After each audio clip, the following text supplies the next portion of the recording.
Right here. Yeah, that did. The one thing about these stingrays is that nobody does anything about them. They're an invasive species. They come in, they eat all the crabs, all the shellfish. The guys working out here, this is their livelihood. When they see us on the water, they're pulling us over to them, telling us, get them out of here, get them out of here. They're devastating all of our shellfish. Nice. All right, now, what do you eat here? Basically what we do is we fillet the wings. They cut the wings right off, or what they call them poor man's scallops. Just take the whole wing off. Yep, we'll cut out the whole wing. There's a bone right in here. Just right down through there. It's a lot of meat. That's nice. All right, so then what you end up doing is lift off. You got the meat in here, and then you just fillet it. Just like filleting a fish. Yep, just like filleting a fish. Just come right above that bone right there, huh? Yep. And this is all boneless meat right in here. Yep, on both sides of that bone. And then that bone travels the whole way up through that, or pretty much at the end? Pretty much all the way through. Hey, we got a lot of fish to fillet, man. I think we're going to have to get started. We're going to be here a while. Better get more than one knife going. Sure. Nice. All right, now we're just mixing up our brine here for our poor man's scallops. Kurt Wall showed us how to take the wings off of the stingrays, and now I'm going to mix up a little bit of high mountain maple sugar brine here. This is just like filleting a fish. We're going to follow right along the top side of that bone, and this 6-inch boning and fillet knife works really well for that because it's got a lot of flex in the blade, and that flex is really important when you're filleting fish. So we're just going to follow right along that big flat bone right here, and then we'll flip it over and perform the same process on the opposite side. We'll hone the edge up on our knife here just a little bit, and we'll turn these over, and you can see we still have the skin on the back side here, so it's just about the same method that you're going to use to take the skin off of a trout or anything else. We're just going to lay it down here and just pull on that skin and shave that fillet right off of the skin, just like that.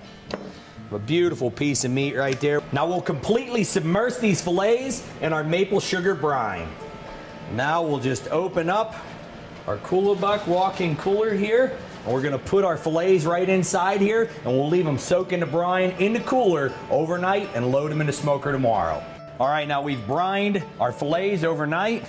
We've left it soaking in our maple sugar brine. Now we're just going to pull them out, and I like to rinse them off a little bit just in case you have any extra salt that's on the outside.